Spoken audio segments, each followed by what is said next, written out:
Hello, and welcome to the second in our webinar series called Introducing NLP.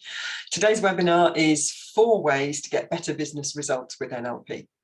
So if you joined me for the previous session, the one that was 6 things you probably need to know about NLP, welcome back. And if you weren't here for the first one, well, it's lovely to have you with us. So first of all, before we get into the 4 ways, somebody said to me when they were looking at the title, well, what sort of results are you talking about? So I'm going to just show you some slides because I think it's important to share this. And if you were here in the previous webinar, then you will have seen these slides before. And I make no apology for showing them again, because this is why I'm so keen to introduce people to NLP, because I think it's really important for people to realize that, we can do these things. So first of all, then, these are sorts of results. 81% of people in corporate jobs who did their NLP training with me achieved a promotion within a year of taking the NLP training. Now, these are my stats, so these are just people who went through Brilliant Minds training, but it is, it's across the 25 years since I first started doing this. And I do it from time to time, and and it usually comes out somewhere between 80 and 85%. The last time I checked, it was 81%.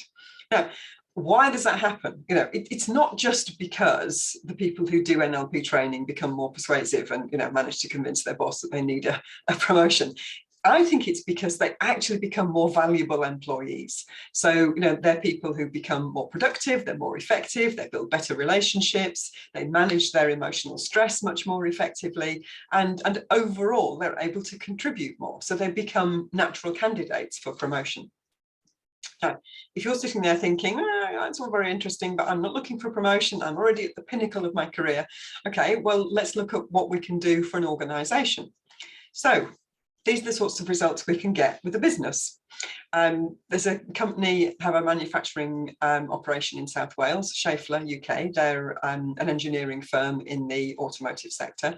And we worked with them over a period of a couple of years. The principal thing that we did was a whole chunk of their leadership team went through an NLP practitioner training with us.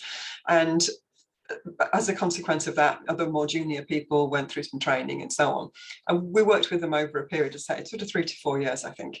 So these figures came out in the second year. So they were kind of the results of the first year that we'd worked together. And you can see down the right-hand side of the slide there's some really impressive results. And, I'm not saying that all of this was down to the leadership team learning NLP, but they were convinced that it was a significant factor in the success of the business in that year. So let's just have a look at this. So, top of the list there, the factory recorded its most productive week ever. And, this was not a new company. They had a lot of history to compare it to. So, that's a great achievement. Overall, the business showed a 20% increase in output. And this was at a time when the automotive sector was having a hard time. And across the sector, I think the average reduction in business was about 25%. So to show an increase at all was great, but a 20% increase, that's really impressive. Moving down the list then, there was a 16% reduction in absence levels. Now, this is not something they had a big problem with. It wasn't the reason for doing the training, but it's the sort of thing that you can measure as an organisation. And so they were really delighted to see that there'd been a significant reduction in absence and that had saved the company around £20,000. Fourth one then, this is about all staff, that when it came to the annual quality and ESH audits that year, they got the best results that they'd ever had. And I think that's important because that's obviously staff at all different levels. It's not just the leadership team involved in that. So you can see, it's not just that the leaders were perhaps, making better decisions and being more productive in themselves. Actually, the leadership and direction they were providing to the business was having a knock-on effect to the behaviour of staff at all levels. So I guess it's not surprising when you get to the bottom on the list there that the company won one of the Welsh Quality Awards that year. And they might think that was the pinnacle of the year. For me, the pinnacle of the year was that in partnership, Brilliant Minds and Schaeffler won one of the Wales National Training Awards that year for this project. So for me, that was the real highlight. So when I'm talking about business results, these are the sorts of things that I'm talking about, actual tangible things that turn up in your figures. You know, you can measure them. The finance director can kind of go, yes, that's a measurable difference. You know, we all want to keep the finance director happy, don't we? So when I'm talking about getting better business results, I'm not just talking about, you know, oh, you know, people feel a bit more motivated, or, you know, somebody getting on better with somebody else. I'm talking about stuff that's measurable on the bottom line. So if you're the kind of person who likes to just sit and watch, listen, you know, sit back and just take it all in, then that's absolutely fine. I'm not intending this session to be massively interactive. We've only got half an hour. Well, there will be time after the half hour for some questions and so on. It is going to be short, and I'm not going to attempt to teach you NLP today. You know, we've only got half an hour. What I want to do is give you an awareness of what's possible with it. And if we get to the end of the session and you're starting to think, actually, yeah, I would like to learn some NLP, then I've got an online e-learning package that I'm going to offer to you that, you know, might be a good place to start with that. If you've got questions as I'm going through this, then what I'd like to ask you to do is to type them into the chat box as you think of them. And then when I get to the end, I'll go through all the questions that are there and answer them all at once. So that would be great. Thank you. Okay, so let's have a look at the 4 ways to get better business results with NLP. And the first one of those 4 things perhaps won't surprise you too much to know. I have it on the slide, so I might as well show it to you, is what I think of as self-management, managing yourself. Now, we've probably all had to do rather more of that than usual over the last couple of years, simply because most of us have been working at home, you know, remotely from our friends and colleagues and managers and so on. But even before the pandemic, I think that the most valuable employees in most organizations are the people who didn't need a great deal of management. You know, it's sort of, people talk about somebody being high maintenance, you know, and that's not a good thing. Well, if you're a sort of low maintenance employee, you're somebody who manages yourself pretty well, then that probably increases your value and your standing in the organization.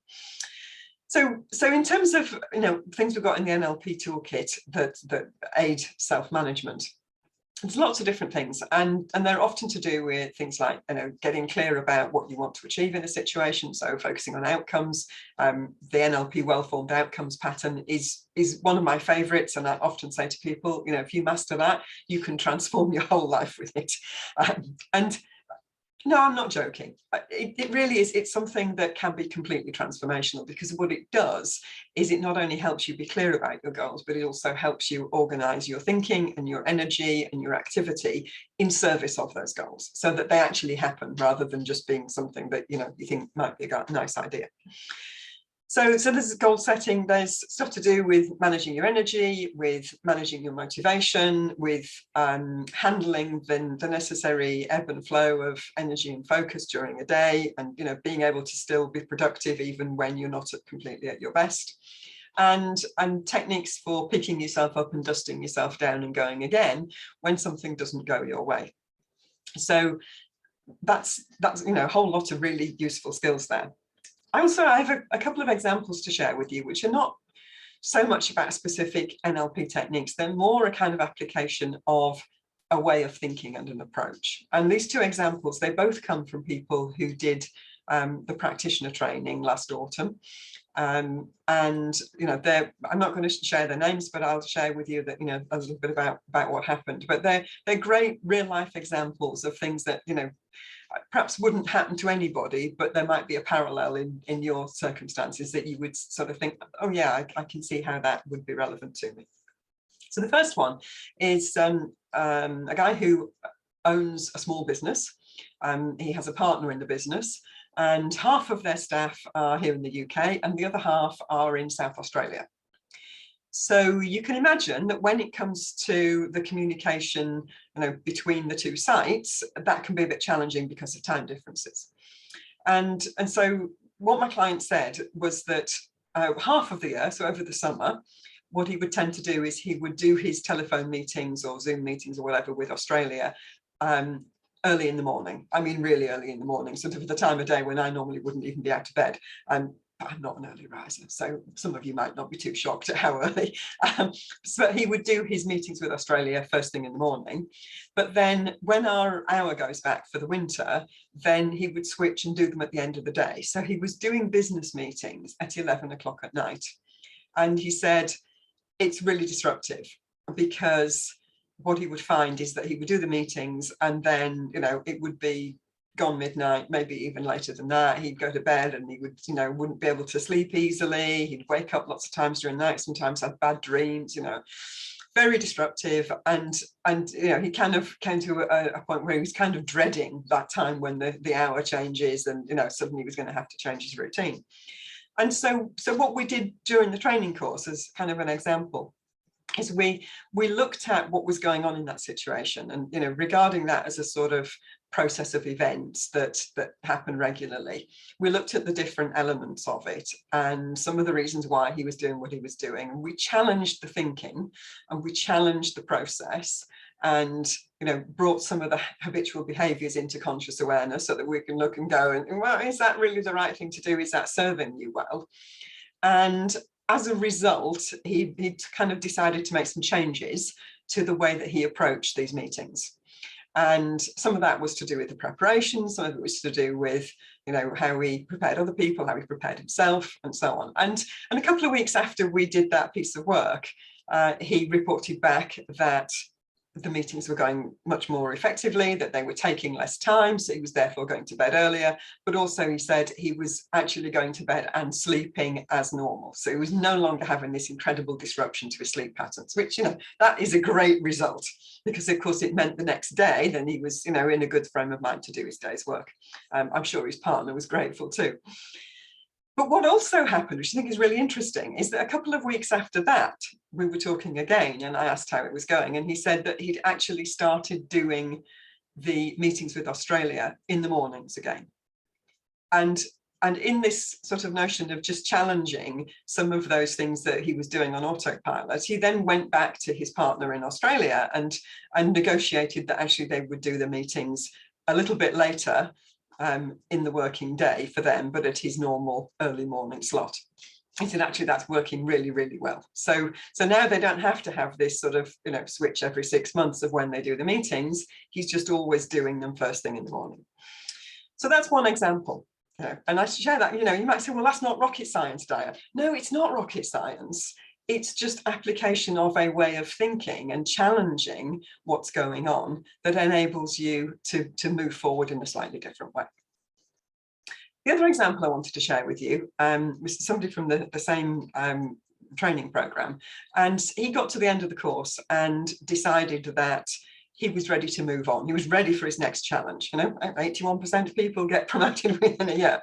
So he wasn't waiting to be promoted. He was going to go out and seek the next role. And so, we spoke a few weeks after the end of the course, and he said, he'd found something with a company that he really liked. He felt it would be a really good fit, that he could really contribute something, and he would, sort of feel at home there. So he applied for the job, and then we spoke a few weeks later. And I was really surprised to hear that he'd been turned down for the job, and he'd been very disappointed. And what he told me was that he'd then, he said the inclination would have been to sort of go away and lick his wounds for a few days and then, go, okay, right, let's see what else is out there. But he'd sort of paused and said to himself, okay, if I was really going to apply my NLP skills to this, what would I do? And he'd had a little bit of feedback along with the news that he hadn't, been successful in securing the position. And a little bit of feedback, sort of said where he'd fallen short. And so what he decided to do is he got back in contact with the company and he said to them, could I ask you for some more detailed feedback? In particular, what I'd like to know is what would I need to do more of? What would I need to add to my skills so that if I came back to you on another occasion and applied for a job, but you would be more inclined to say yes. And as a result of that, he had a long conversation with somebody in the company. They invited him in for another interview, and they invited him for another interview, and then they offered him a job, which was slightly different from the one he'd originally applied for, but one that was an absolute perfect fit with his skills. And he's absolutely delighted by it. And again, this is not rocket science, but what it is about making best use of what you've got available to you. And that's why I think it's a great example of self-management. So the inclination is, oh, I've not been successful, I'm just going to sort of go away and, nurse that disappointment for a day or two, and then I'll come back and do something different. It was that decision of, well, no, this is what I really want. And so, have I done everything I can in service of that outcome? Oh, actually, there are some more things I can do. So I think that's a good example in that regard. So that's my first category of ways to get better business results with NLP. That's the self-management area. So the second area then, I'll show you a slide again. Second area is the area of communications. Now, a lot of people come to NLP because they're interested in communications. And I think that's quite an interesting thing, really, because not many people think that they can't communicate. But it's an area where a lot of people are aware that maybe there is room for improvement. And it's often to do with making sense of other people. So there aren't many people who, if you said, oh, I don't think you're a very good communicator, that they would go, yeah, I think you're right. I think most people will go, yeah, yes, I am. It's a bit like criticizing somebody's driving, isn't it? But actually, what most of us are reasonably good at is expressing ourselves and thinking about how we want to say what we're saying. What's often more challenging is understanding somebody else's perspective, is understanding why they're expressing themselves in a certain way, reading between the lines, if you like, picking up on perhaps what they're not talking about. So a lot of people come to NLP because they want to get better at figuring out other people and then being able to connect with somebody else more quickly, more effectively, more deeply. And of course, NLP gives us lots of tools for doing that, for making sense of other people's ways of thinking and speaking and behaving, but also for how you sort of get tuned into somebody else's wavelength so that you communicate with them more effectively. And so there's a couple of examples I've got for you here. One of them is just about a kind of shift in attitude that I think is a consequence of paying attention to this whole thing about communication, and a consequence of taking a bit more responsibility, of rather than just thinking, well, I've said my piece and, if people don't respond to it the way that I intended, that's their problem. It's sort of being able to take more responsibility, think, okay, well, what else could I do in order to get my message across? I'm reminded of a small company I did some work with quite a long time ago now, and I'd sort of been out in the organisation, the offices and the workshop, and talking to various people and asking them about their roles and about their priorities and their goals for the year and so on. And I picked up a certain sort of lack of clarity about what the organisation's real drive was for that time period. And I was talking to the managing director about it, and I sort of said to him, so, can you sum up for me, what are the goals for this year? And he kind of said, well, they're all in that PowerPoint presentation. And okay, yeah, fine, but I haven't had a chance to go through all of that, and it was a big slide deck. So I said to him, can you just sum it up? And he found it quite hard to do. And so I said to him, well, I found that you're finding that quite hard to do. It's not really surprising then, is it, that when I'm talking to people in your organisation, they're not that clear about what it is that's really important, what their goals are for this year. And his response to that was, well, they should know, they've been told. And you and I might think, well, that's a bit naive, isn't it? But we probably are all guilty of that from time to time, of thinking, well, I've told somebody about that, therefore they should know it. But if you step back and think about it, just because you've said something doesn't necessarily mean somebody's taken it on board and is willing to act on it, or will even remember it. So back to Schaeffler. About 3 years into working with them, I was talking to the HR director one day, and I said to him, you keep coming back for more. So clearly, you feel that this is making a difference. And, we did get to a point where everybody in the organisation who had any kind of management responsibility, even down to shop floor supervisors, they'd all had some NLP training, with brilliant minds, of course. And so I was talking to the HR director, I said, so, what are you aware of that's making the difference? And he said, it's not major things, it's in little things, and it's in the shift in sort of leadership attitude. He said, for example, before we started on this journey, sometimes people would come to me as HR director with their problems, and they would be saying things like, I've got somebody in my team who is a complete nightmare, and I can't do anything with them, they're really difficult, they don't respond to this, and is there some way that I can kind of move them somewhere else or even out of the business? And he said after they'd been through the NLP training, people were more likely to come to him saying things like, I've got this person in my team and I haven't really figured out how to get the best out of them. Now, that's a completely different approach, isn't it?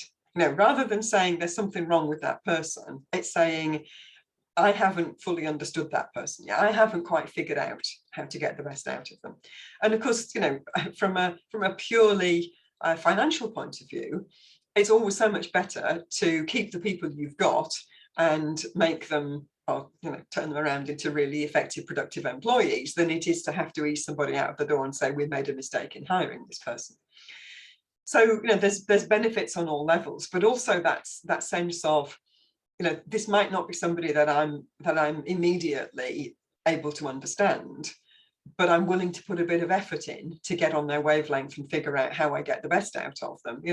That for me, that is inclusivity at its best. That's the recognition that people are different, and sometimes as a leader you have to do some things differently in order to get the best out of some of your people. So that's one example on communications. The other one that I wanted to share with you, and I can't really say who this was, but it was let's say it's a large company in the banking sector. They came to us because they'd been doing their annual employee engagement survey.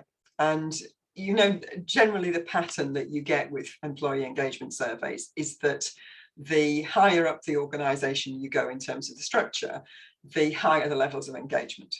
And it's easy to see, isn't it, that your senior managers, directors and so on are probably more invested in the organization, they're more fully engaged than some of the people who are sort of at the front line or in more junior levels of management, where they might not have quite the level of investment or quite so much at stake in their relationship with the company. But this particular organization, they'd been doing the survey, and what they'd realized was that in one part of the organization there was a whole swathe of senior leaders who were showing up as not being very engaged. In fact, they were less engaged than the people that they were leading, which is unusual. And so they came to us, for some help, and we talked about how they'd got here, and basically it was to do with some major changes in the past that I'm not saying they hadn't been handled very well, but the communication about them hadn't been great, and so it had left this swathe of senior management feeling that the company was sort of going in the wrong direction, that they'd made some mistakes, and also feeling that nobody had consulted them or listened to them, and they hadn't been able to have their say. And so we designed a program of workshops that were intended to give those people an opportunity to have their say, but also to help them get back into a more productive relationship with the organization, and also to provide leadership in that way throughout their division. So the communications piece here was partly, we were communicating on behalf of the company, but we're also facilitating communication between different layers of the organization and so on. And we didn't get the results until the following year, obviously, when they did the engagement survey again, and by that time there'd been some reorganization. So I'd love to be able to say, oh yes, the engagement overall went up by this amount, but I don't actually have those figures. But the sort of sense on the ground was that it had made a difference. So NLP gives us tools not just for how we communicate one-on-one with each other, but it also helps us when we're looking at mass communications with things like the timing of communication and the context and the medium and how much repetition, because we know that if you just tell somebody something once, it isn't always going to stick. But how many times do you repeat it, and do you do it in different ways, or do you keep doing it the same way, and all those sorts of things. So NLP gives us ways of making sense of those things. And there are also advanced tools that I've personally used in things like marketing copywriting, which we have shown make a difference. They increase conversion rates, which is worth doing, isn't it? So that's my second area. So we've looked at self-management, we've looked at communications. So then the third way to get better business results with NLP is modeling. Now, I'm not talking about fashion modeling or balsa wood modeling. What I'm talking about here is a methodology, which actually is sort of the absolute roots of NLP. So if you know anything about the history of NLP, it's mostly attributed to John Grinder and Richard Bandler. And basically what they were doing in the early days of NLP is they were looking at the way that some of the great therapists of the day operate. So this is where our heritage in therapy comes into play. And they were looking at some of the structures of language that these people used that facilitated a change of perspective, a change of thinking for the better in their patients, if you like. And so, we have models of language that have been handed down to us in the NLP community from those days. But also, in the process of doing that, John and Richard developed this process of modeling. And what modeling means really is that you are creating a model of the way that somebody does a task, the way that they execute a skill. And it's not just about, what can we see them doing on the outside, often in a lot of detail. It's also, we can use certain tools to get at what's going on inside somebody's mind. So in particular, what are the beliefs and values that they hold that drive the behavior? How come they think it's important? Why have they invested all this time in becoming as good at it as they have? So this is the root of all NLP, really. So most of what we call NLP has been modeled from people who were excellent in communication, in leadership, in all sorts of different areas. And so now we have the benefit of that, which is why sometimes, when people go through NLP training, from time to time, they'll come across something where they can go, oh, I do that. I already knew how to do that. So, it's all been sort of modeled from people who did it naturally. Just that most of us don't do all of it naturally. So learning how to do all the different facets, is really ramping up your skills. So in terms of business results, modeling can be extremely useful because it means that if you're looking at a team, and in most teams, you've probably got a number of people who do a pretty good job, and then you've got one or two who do an exceptional job. And often as a leader, you can look at them and you think, I wonder what it is that makes that person or those couple of people so much better than everybody else. And if I knew what it was and I could bottle it, I'd be really successful. So that's what modeling allows us to do. And I have a great example of this. One of my colleagues did some work with a call center with an inside sales team, so people who are doing outbound sales calls. And it was quite a big team, and they were a pretty good team. They had, I can't remember the exact numbers because I wasn't directly involved, but maybe they had 20 people in the team, and 18 of them were doing a perfectly good job, but 2 of them were doing an exceptional job.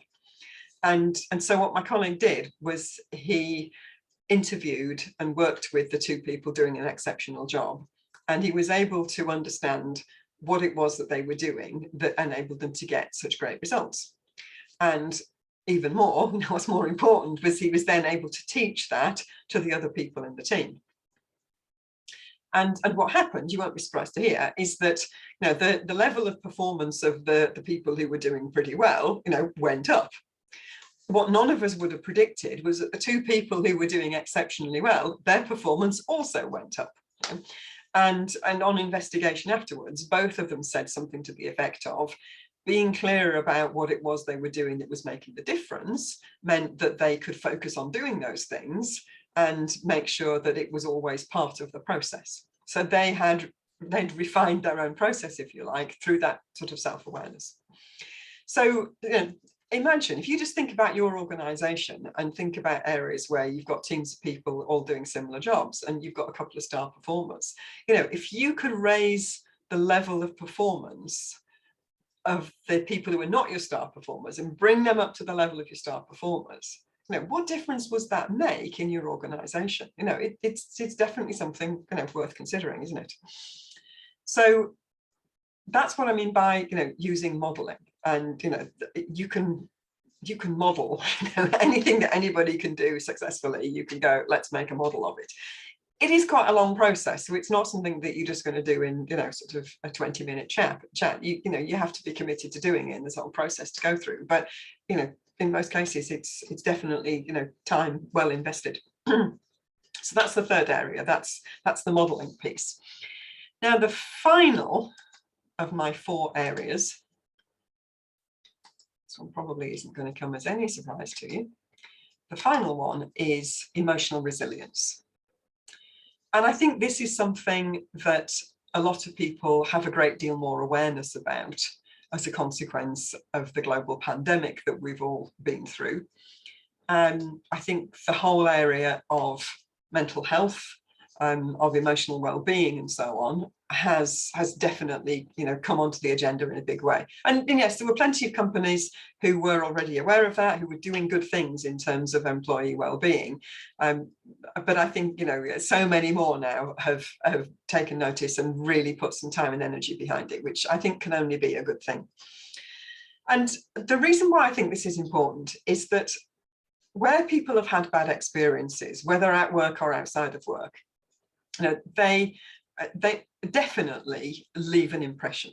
In some cases, you would say they leave scars. And when somebody's been through something difficult in their life, it means that they kind of see lots of other things in the light of those earlier issues. If you think about people that professionally, you probably know people, for example, who've been made redundant at some point in their career, or they've been in a company that was taken over. And maybe a lot of their colleagues lost their jobs, or maybe there was a big restructure. The job that they knew and loved changed, maybe disappeared overnight, and so they were suddenly being asked to do something that wasn't originally what they'd signed up for. Sometimes you find people who've been in companies that have merged, and the cultures have not been very compatible, and that's made it tricky and it's made it uncomfortable, and that can have a lasting effect on people. And then you get into things where people have been on the receiving end of something really quite unpleasant. You've been part of a toxic team environment, or you've had a colleague or a boss who had a tendency to sort of bullying behaviour. That's going to leave an impression. And that's leaving aside people who do jobs where they are actually at risk of physical attack, or all sorts of other unpleasant things. So if you think about your professional network, you probably know lots of people who've got all sorts of emotional baggage from earlier in their career. And yes, some people are able to just shrug that off and move forward, and it doesn't kind of affect them. But lots of people carry that forward. And it means that when they come to work on a given day, they're not dealing with today on today's merits. They're seeing today through the lens of everything that happened to them in the past. So NLP has a lot of really great techniques for helping people move through those bad experiences. To learn from them, yes, because there's always things that we can learn from whatever happens to us, but as quickly as possible to stop those bad experiences haunting us and sort of tainting our experience of our current working day, but being able to go forward and treat today on today's merits. And again, if you think about your organization, if everybody was able to come to work and deal with today on its own merit, and just face what's in front of them and not be seeing it in the light of everything that's gone before, what kind of a difference would that make to the culture, to the attitudes, to the productivity, to the way that people interact with each other? I'm sure it would make a massive difference. So using some of those NLP techniques that enable us to do that, I think is of real significance. And I can tell you examples of senior leaders that I've worked with who were carrying a kind of what I think of as an emotional hangover from things that happened in the past, that sometimes would come out in kind of outbursts of anger and so on, that that the person would know this is not acceptable behavior, I should not be doing this, but they found it really hard to control. And so using these NLP techniques, it's a bit like sort of undoing the valve on a pressure cooker, and just in a controlled way reducing the pressure, so that the person's then able to take things in their stride and deal with things much more calmly. So that's what I mean by emotional resilience. Okay, so those are my 4 areas. I think we've probably almost used up our half hour. So what I'm going to do now is I'm going to go to the questions that have come in the chat box and go through them, and then I'm going to finish up just by giving you a bit of detail about the NLP pack that I mentioned earlier, where if you've kind of now thinking, oh, I think I'd quite like to learn a bit more about this NLP stuff, that's got in it you know, some basic NLP techniques, the sort of stuff that I would teach in the first couple of days of an NLP course, things that you can, you know, take away and have a go at for yourself. But there's also information, you know, about some of the background and, you know, why you might want to invest in learning NLP, either for yourself or for people in your team and so on. So I will tell you a bit more about that when we looked at the questions. So let me just find the chat box. Okay. So Jan says, what specifically do you find good for moving on? Okay, so there's lots of different techniques that you can use, and some of it depends a little bit on the nature of the experience that's kind of affecting your performance, you know, how deeper an impression it's left. So, and I think it would be slightly different whether it was a sort of a one-off thing, where one thing happened and you know, you just need to put that behind you. If it was something that involved another person, then I might suggest, and I know, Jan, I know that you know NLP, so I might suggest you use something like a perceptual positions exercise, or, you know, it might be to do with an anchor that you can collapse, something like that. If it's an emotional hangover from a long period of time where there's been an issue, then I might use something like timeline therapy that would then, you know, deal with that long stretch of experiences of a similar category. So yeah, there's lots and lots of different ways that you can do it, but yeah, those would be my go-to, depending a little bit on the context and the nature of the issue that the person has. So I hope that answers your question. Okay, moving down the list, Chris says, can you provide a bit more detail on how NLP helps understand, identify, in the case of modelling, what delivers exceptional performance? So in the sales team, what was the key thing that others were developed on? Okay, great question, Chris. So often what it comes down to is quite small things. So, you know, it's not going to be about how many phone calls you make in the day. And I have to say up front, this is quite a long time ago that this happened, and I wasn't directly involved in it. So I'm not sure exactly what it was that made the difference, but I can tell you the sorts of things, because, you know, I've been involved in other projects. And sometimes it will be to do with how the person thinks about what they're doing. So what's important to them about it. So one of the times early in my career, when I was part of a coach team assisting on a big NLP practitioner program before I started up on my own, and there was somebody in that group who wanted to improve their ability to remember names. And that's something, you know, I've been blessed with a really good memory, and I usually find it quite easy to remember people's names. And so this person said to me, can I model your way of doing it? And, you know, I quite enjoyed the process to find out a bit more about how I did do it. And one of the things that was absolutely key was the fact that for me, I believe it's important to know people's names, especially in a learning environment, because well, you don't need to, I could talk a lot about it, but it's important to me. And so somebody who didn't share that belief wouldn't be motivated to go through the process that I go through in order to remember somebody's name. So you know, you have to kind of raise the significance of it in order to be good at it. But the other thing, I mean, I can run you through the process really quickly, but it was about, you know, what I do is I clear my mind of everything else, and I really focus on the other person. I look at their face, and I listen to the sound of their names. You know, somebody says, hello, my name's John. I listen to the name, and then, you know, maybe shake hands with them. And I often repeat the name back so that I'm getting a sort of multi-sensory experience. If I'm in a context, as I often am, where people are wearing name badges, you know, at a conference or a training program, then I'll also look at the way that they spell the name, so that I'm making a neurological connection in my mind between how the person's face looks, how their name looks written down, and how the name sounds. And there are some more nuances to it, but that's the sort of level of detail that we would get to in a modelling project, is understanding, how does somebody do what they do, and therefore, how are they producing the results that they produce. So I hope that answers your question. My colleague Neil is involved in the webinar series, and your wave, Neil. And Neil runs the NLP Master Practitioner program with me, where everybody does a modelling project. And between us, we've supervised people doing all sorts of interesting modelling projects, and everything from finding your way from A to B without sat nav, through to resisting temptation in the form of food. On more business focused thing, we've had people looking at things like touch typing, how you keep your email inbox under control. You name it, you can model it. Okay, great. So next one down. Daniel says, with modeling, how do you test you have the correct model? Well, that's easy.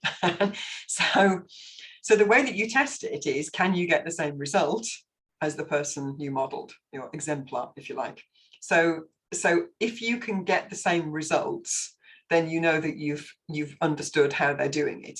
But if you're doing what you think they do and you don't get the results, then you're not quite there. You obviously need to go and refine the model that you have.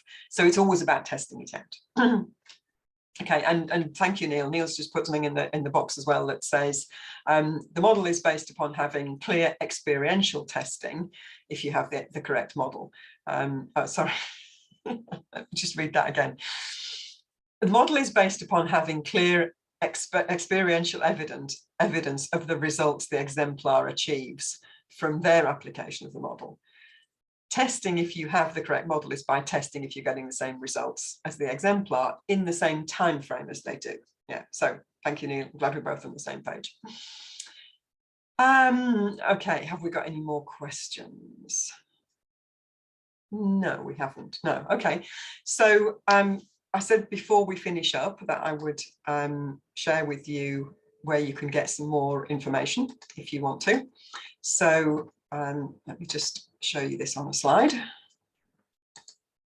So if you are thinking, right, I'd like to know a bit more about this NLP stuff, then what I'm offering you is the NLP Starter Pack, which is entirely online. It's in our Brilliant Minds online academy. And I put this together with the intention of giving you a good foundation in terms of basics of NLP, but also something about the bigger context. In total, there's 22 videos in it. Most of them are sort of between 5 and 10 minutes. So it's not going to be plowing through hours and hours of videos. And I've also set it up in a way that you can dip in and pick out what looks interesting to you, rather than thinking I've got to sort of start at the beginning and work my way through it. So there's 22 videos. There's a couple of audio segments as well. There's the entire program that we call Your Brilliant Mind, which is it's an explanation of the way that our minds work in terms of how we take information in from the outside world, and how that gets filtered through our own experiences, our beliefs and values, and then creates our perception of things, and then how that affects the way that we react and respond to things. Now, that program normally retails at just £15, and it also includes a free coaching session with me. It's just a half-hour session, and that's included in the NLP Starter Pack as well, which means that you have an opportunity to ask any questions that you've got, and to give me any feedback, and also, if you want to, get a little sort of experience firsthand of a bit of NLP style coaching. There's also included in the pack, there's a 29-page ebook, which is about the presuppositions of NLP, which is sort of the underpinning principles. There's a module from our Use Your NLP program, which was originally designed as a kind of revision program, but this one particular module is about the well-formed outcomes pattern that I mentioned earlier. And so if we're going to put monetary value on that, if you signed up for the Use Your NLP program as a revision program, it's £30 a month if you're going to pay it monthly. But this is one module and it comes in the package. So that'll teach you all about the well-formed outcomes pattern. And as you sort of work through this, there's answers to your questions such as, how do I get training, or what's in the practitioner program, or, how do I sell this to my boss, all those sorts of things. And there's kind of, narrative to guide you through the sections. So you'll also see on screen there's the web address if you want to have a look. And that's also gone in the chat box. When we send you the recording of the session, we'll also repeat that link so that you'll have it to refer back to. So, any questions about that? Okay, so I hope I'm going to see you again for the final episode in this series, which is called Mindset, Mindfulness and Mental Health. So that will be a slightly different slant. But as I said earlier, I think these are important subjects, and I hope you'll be able to join me for that final session in this Introducing NLP series. Great to see you here today, and enjoy the rest of your day.